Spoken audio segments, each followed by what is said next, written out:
So here at Highline Ballroom, M1. On at the Terminator, Big Maker, Jack Terminator, Slaying MC. What's up? It's M1 right here holding it down in Highline Ballroom. You know what I mean? I come to answer to some of the rumors and some of the ridicule, some innuendo about what's popping off right now. What's good?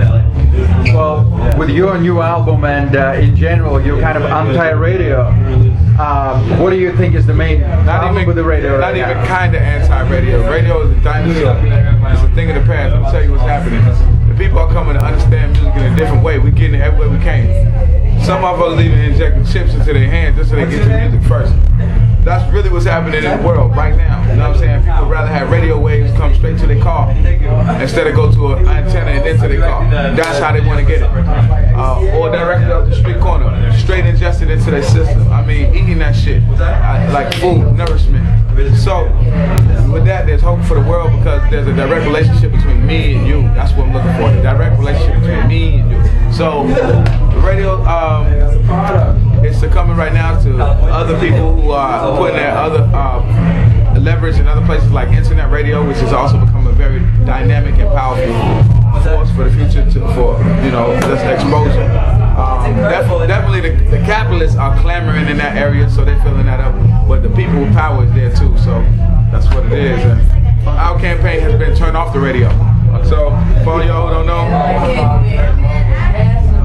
turn off the radio. If people don't know where to get the real music, how can they become more educated? Well, people find it. I mean, I think it happens to a pretty organic process. Music can't be different than part of our life. Music got to be part of education. It's got to be part of culture. It's got to be part of a daily process. The problem is that things are so not related to one another. So we're trying to make it different. We're trying to make it so that you don't have to just go to the dance club or nightclub to find music or real music that you like. We're trying to make it so that you can be able to go to, for instance, your school. Or you might be able to find your favorite music right in your community, right by your community pool, where they serve healthy hot dogs. You know what I'm saying? So we trying to do shit like that. That's just what it is. You know what I'm saying? Y'all know what it is. There's so many of us around here. Don't think that we not knowing what time it is or that we're not doing this. We doing this too. We're doing this, all of us. They try to make it seem like it's only a few people. Well, you got on this album, you got Styles, you got Chuck D. Yeah. What's your B? Yeah. Johnny Polygon. What's your relationship like with other artists? Well, we are friends of many. We're comrades to a lot of them. Comrades meaning that we see life outside of music, because music, the musical space right now can be seen with a lot of, you don't necessarily have to be what you say you are in your music in your real life, which is really cool. But there's a lot of us who really identify with the reality that hits home for us. So when we see each other in our regular lives, we're like, hey, that's my comrade. And so there's a lot of artists that way for us. So, And I gotta ask about this. I mean, Obama's in the White House now. We got new ways of doing things. Changes the topic, the hottest topic now. What changes do you expect? I expect the same changes I had before. See, I had a goal and objective to become liberated, to see freedom and self-determination right now in this time. So that happens regardless of whether President Barack Obama is in office or not. And so I'm glad that there are people who have found the identity of change in this particular time through that. My identification with change came with the same vision that Malcolm X had. My identification with change happened with the same vision that Fred Hampton Jr. had.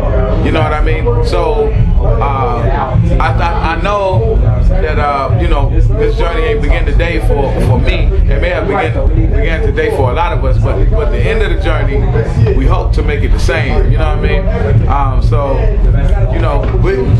anybody out there dare to see a world outside of the one that they envisioned for you. Dare to see a world for yourself. You know what I mean? It takes a courageous motherfucker to say, look, we don't have to necessarily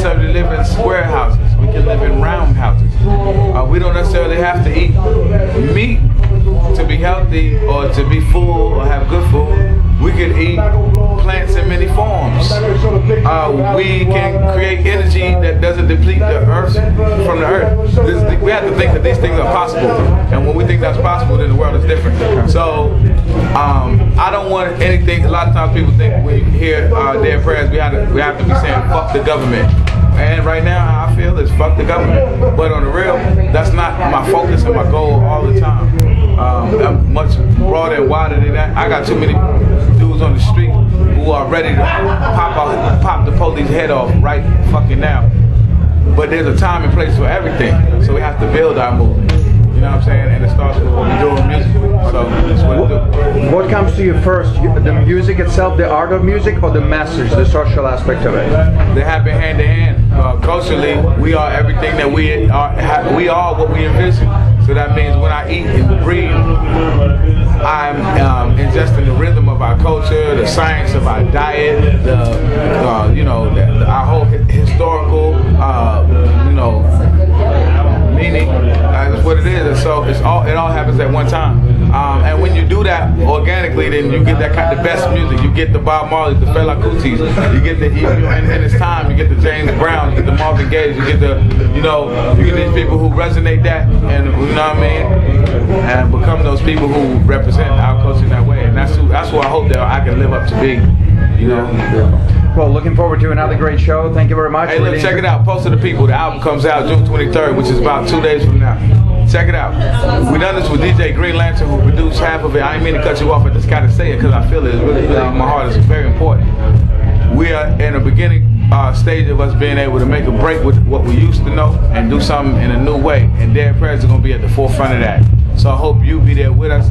Starting with the Post to the People, Information Age, the 10th year anniversary of hip hop, and it's still bigger than hip hop, coming in 2010. So you better know that and keep your head right, nigga.